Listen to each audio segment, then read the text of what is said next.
Hey guys, hello, thank you for tuning in. Welcome to the Sparta MMA channel. I'm your host, Geraint Lewis, and in today's video we're going to be talking about the one, the only, Diego Sanchez. For those of you that are new to the sport, maybe you came in with the Ronda Rousey group or the Conor McGregor era, I don't know. But if you don't know who Diego Sanchez is, I'm just going to quickly run through some of the things that he's done in his career because I think the man's a legend and I think that's the least he deserves before we get into all of his latest bullshit. The man's the first ever, the original, the Ultimate Fighter winner. Went into the house, dominated, and just, put on a fucking phenomenal show. An incredible showing of himself and his mentality, his warrior spirit. He was loved by fans. He's had some absolutely fucking legendary fights. Fights like the fight against Clay Guida, which got him into the Hall of Fame. He's had some phenomenal performances throughout his career. His fight with Gilbert Melendez is one of my favourites. In fact, when I find people who aren't fans of the sport and who are new to MMA, and that's one of the first fights I go to. You know what I mean? I say, look, just go on YouTube, search fucking Diego Sanchez, Gilbert Melendez, watch that fight and tell me you're not a fan of the sport. Because it's fucking mental, man. And he's fucking mental. And that's not how Gilbert Melendez normally fights either. Sanchez brought that out of Gilbert Melendez. And that's why Gilbert Melendez is also a bit of a fucking legend, because he could have won that fight so much easier if he just use a different tactic, but he wanted to meet fire with fire, and I respect that a lot. But anyway, back to fucking Sanchez. The man's a legend, alright? Love him, hate him. You can... I know all this recent stuff discredits a lot of his career. I mean, this is the problem, right? Like, what is he going to be remembered for? What is his lasting legacy? You know, because you're only as good as the last person who remembers you and what it is they remember you for, right? So maybe you're one of his diehard fans and you outlive everybody else, and it's your memory that's his legacy. That he's a legend and all the crazy things and the way that he embodies everything that it means to be a fucking warrior and a fighter. But maybe you're not. Maybe you see all this bullshit going on right now. But look, the thing is about the bullshit right now, and this is the point that I'm trying to get to, and it's why I've made this video. I think it's an important point to make. You can go back to and watch The Ultimate Fighter. In fact, I strongly suggest you do if you haven't. Watch season 1 of The Ultimate Fighter. There's some fucking legends of the sport in there. And it's just absolutely hilarious, man. Just to see them in that time, so young in their career, and who they are as a person, and I've seen that change in personality and growth. I fucking love that shit. But yeah, Diego Sanchez, man, from the wall squat contest where he dominated and went into his little zen, to his big speech about learning to ride a bike when he was 2 years old, to his cartwheels, to, I mean, I could go on forever, man. The man's an absolute psychopath, all right, is what I'm trying to say. He thinks differently to everybody else. He's a crazy person, man. He's a fucking crazy person, mate. And he channels some deep demon inside him, mate, when he's fighting. Right, so this is the point. That's how he used to fight, right? And that's always gotten him, like, incredible love from the fans, but it hasn't got him the best results. Let's be honest. He went into that fight with BJ Penn, didn't really know what to do against the guy. Every time he came in, BJ Penn countered. He ended up getting stopped by a vicious head kick that split his head wide open. Like, if you go back and watch that fight, man, the ending to that fight is gruesome. I mean, the shin bone literally splits his skin in half above his eyebrow. It's one of the longest scars, cuts I've ever seen. His fucking eyelid was like, his eyebrow was hanging onto his cheek. It was disgusting, man. But yeah, listen, it didn't get him the best results, right? And whether he won or lost, he was always in some sort, like he had some sort of injury. Do you know what I mean? And it's kind of crazy to think that Greg Jackson and all the other camps that he was at, mainly Greg Jackson, he did leave Greg Jackson for a short while, but then came back.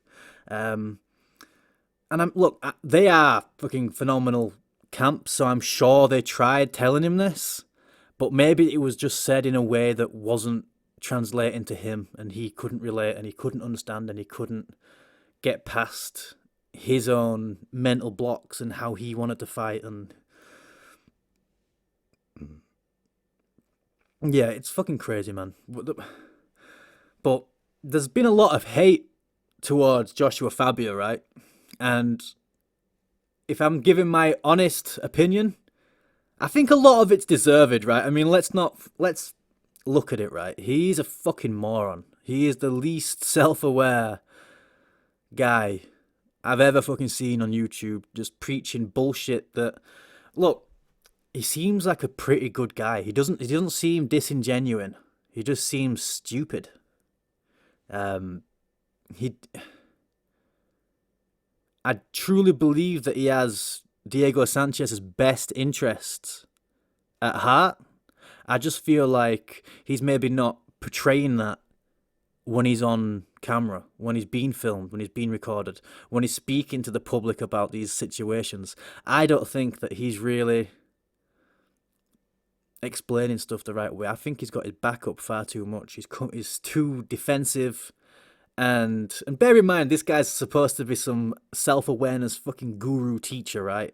How are you not aware of how you're coming across, man? Like, how are you not aware that there's people that are watching this that are seeing you in a different way to how you think you're being perceived, or how you're trying to come across, man? Like, fuck's sake, open up your eyes, mate. Like, you're a fucking idiot. And yeah, I just feel like he's an absolute moron, man. In that sense, I think he's a bit of an idiot. There are a few things that he took. I mean, look, he's getting a lot of hate for all the Tyson stuff, the Tyson this in the corner, and all these code words. But he has explained that those are code words. Now, even people like Greg Jackson, Trevor Whitman, there's a lot of coaches that use code words, right? So if you're hating him for the fact that he told Sanchez to be Tyson in the corner, you can't, man, because that's a legit strategy. And he actually broke it down in an interview with Luke Thomas. And I must say, right, Luke Thomas is the only person so far that, when interviewing Joshua Fabia, actually, I mean, Luke Thomas is a fucking legend, right? How do you bite your tongue so many times? Because in that entire interview, fucking Fabio was so defensive, but Luke Thomas was able to bite his tongue and continue asking the right questions, not piss Fabio off, but to actually get him to talk and reveal himself more. And every time Fabio was defensive, Luke would come back with a counter argument that wasn't really it was just he just allowed Fabio to talk, really. And I like what he did, because he then released a reaction video after, which obviously, it's hard to really tell Fabio what the fuck he thinks, because it'll just end the interview and he'll just be a fucking moron, right? So you've got to be, like, I wouldn't say sneaky about it and pretend to agree with him, because that's definitely not what Luke was doing. But you've definitely got to bite your tongue a bit, and I think Luke Thomas did the best out of anybody who's interviewed him yet. I mean, the Schmo did a pretty good interview with him as well. But I didn't feel like the Schmo really objected enough to what Fabio was saying. But yeah, look, right, Fabia has changed Diego Sanchez's career, whether you like it or not. And let's just back up a little bit, actually, because before he met Fabia, right, Diego Sanchez's career wasn't looking very good. All right, it wasn't looking very good at all. He was losing a few fights. I can't remember for the life of me the fucking fights and who he fought right now. I should have got it up on my laptop in front of me right now, but I haven't, and I'm recording, so I can't stop talking. But I'm pretty sure, I'm fucking certain, in fact, that his career wasn't going too well. You know, he still had that same fucking crazy mentality that he always brought into the fight with him, and he was getting injured more often than not. I'm not sure if he was with Fabia or not when he got elbowed by Matt Brown, but sweet Jesus, man. When that happened, as a Diego fan, I was like, you should retire, son. But he didn't, because he's a fucking savage, and he came back, and he won a couple fights after that. I can't remember which ones actually. His most recent performance that stands out to me as a really, really good performance was against Mickey Gall, and that was after the Fabia introduction. Before that fight, he was looking shitty. He was getting beat by people that he wouldn't have lost to in the past. Do you know what I mean? But the problem with Diego Sanchez, you look at older fighters that are progressing in the sport now and that are maybe losing the chins or that are getting a bit slower or losing a step to these up-and-coming young fighters. They're changing the game. They are becoming a bit less aggressive. You look at Alistair Overeem. You look at fucking Artem Arlovsky. Andrei Arlovsky, not Artem Lobov. No, Andrei Arlovsky. You know, I know they're heavyweights and their chins have been fucking swung at, but a lot of these older fighters are changing the way that they fight in order to still be competitive.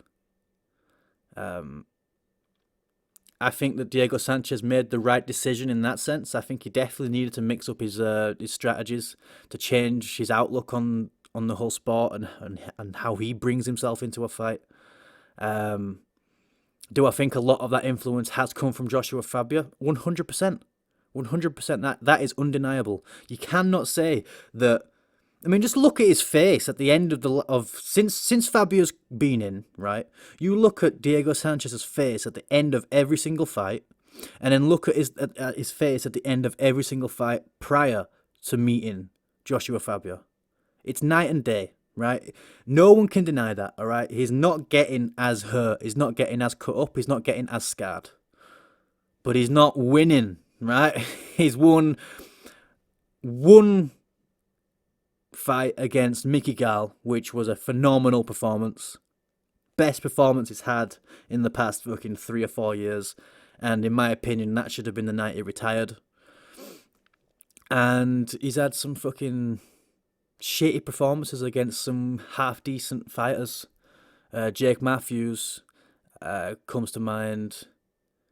Pereira comes to mind. He had a shocking performance against Pereira, and the only reason why he won that fight is because Pereira's a fucking nutcase, and his fight IQ just isn't quite there yet, in my opinion.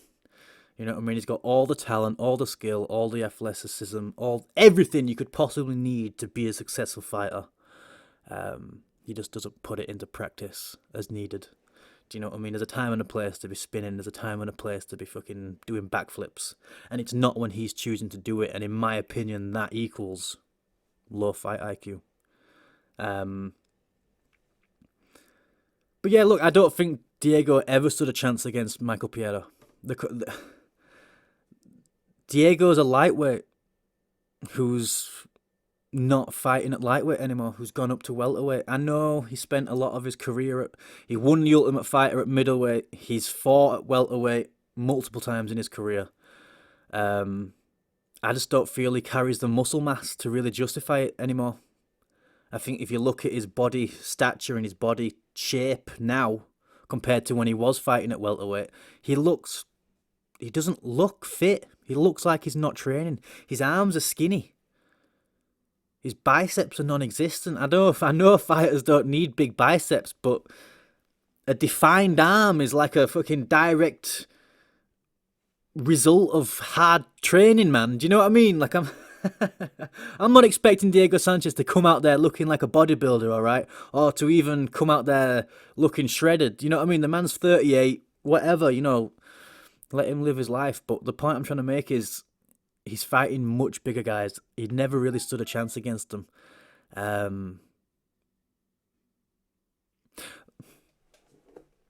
See, I'm a little bit in two minds, right?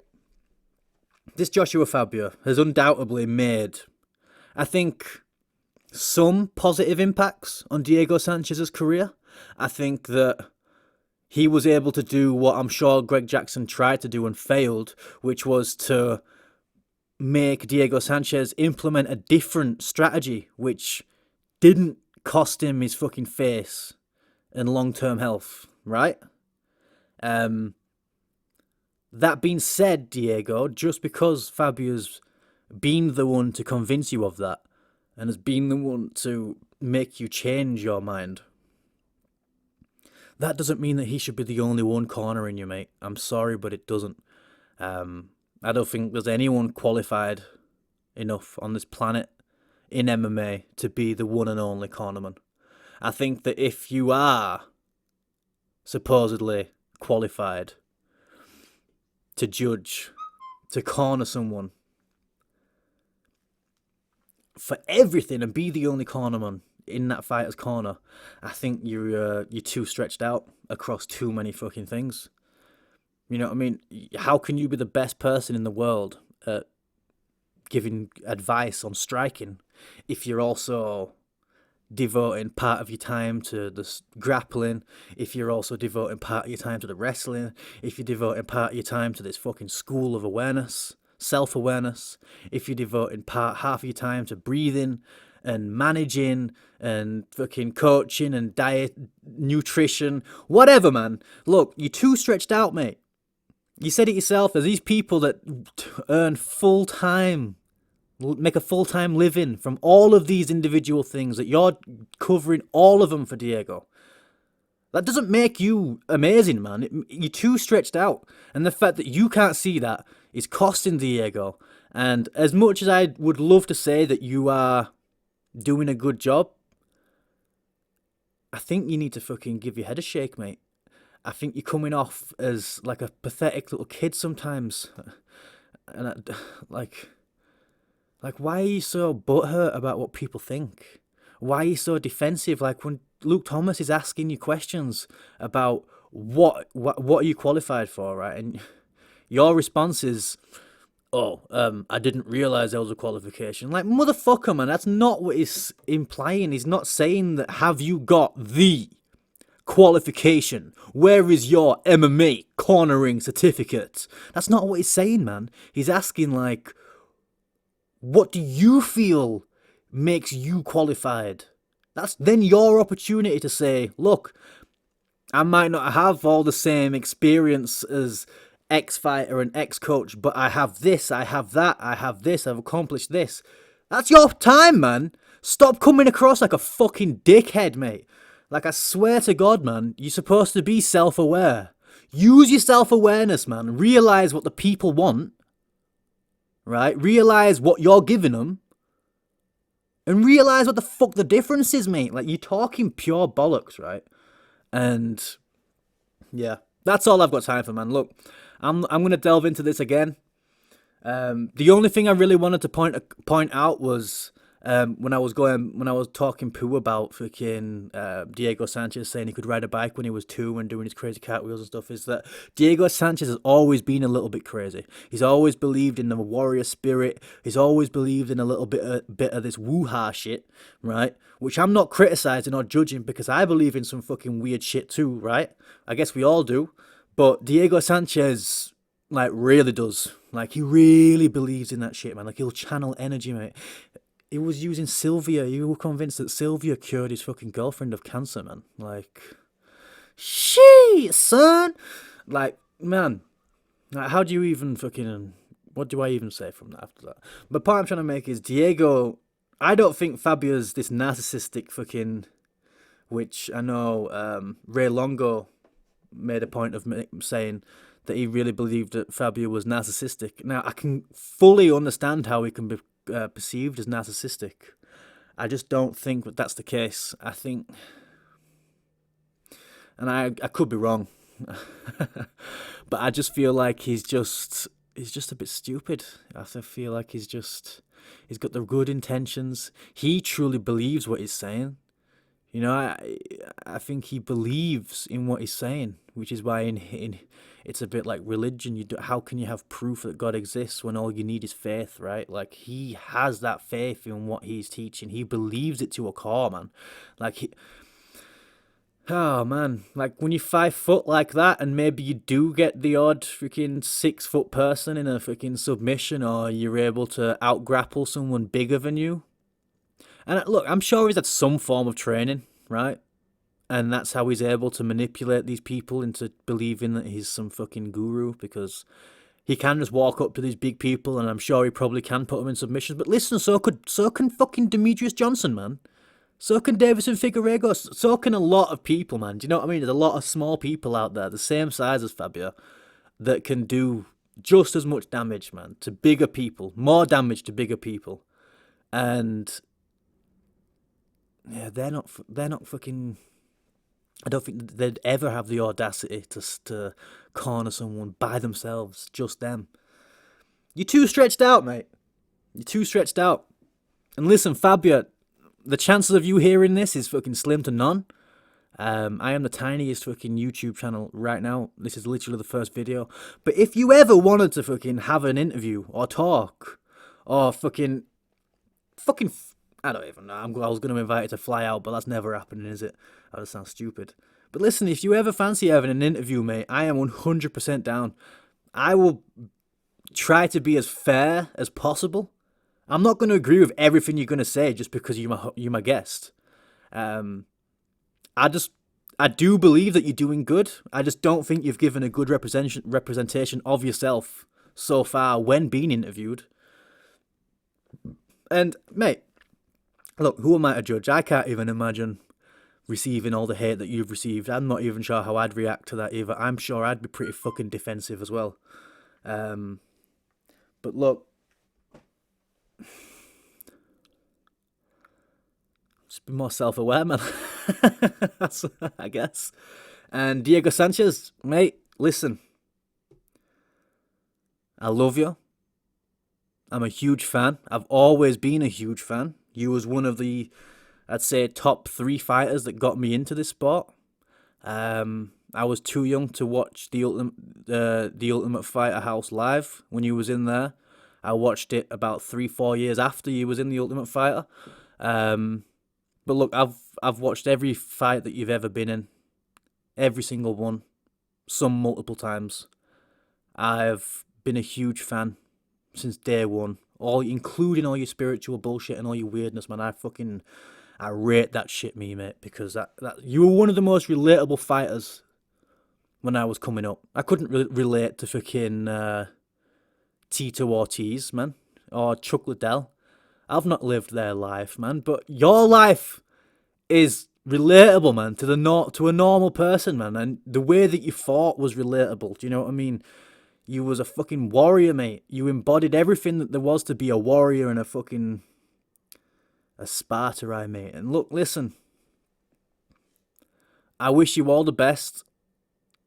I hope whatever comes next in your life, whatever chapter you turn to next, I hope it's a good one. I do hope you stay retired. I